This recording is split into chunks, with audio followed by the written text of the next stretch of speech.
sila ni Junjun. We, umuwi na. Tapos si Tita Marite. Oo, dumating na talaga sila.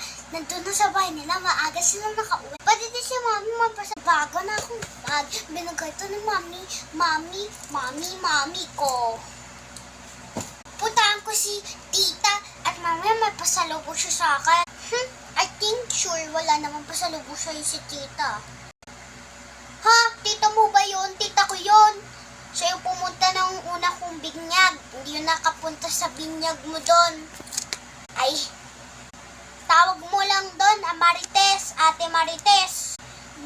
Tita mo. Tita ko yun, pumunta yun sa binyag ko. Puntahan ko na nga. Jonjon.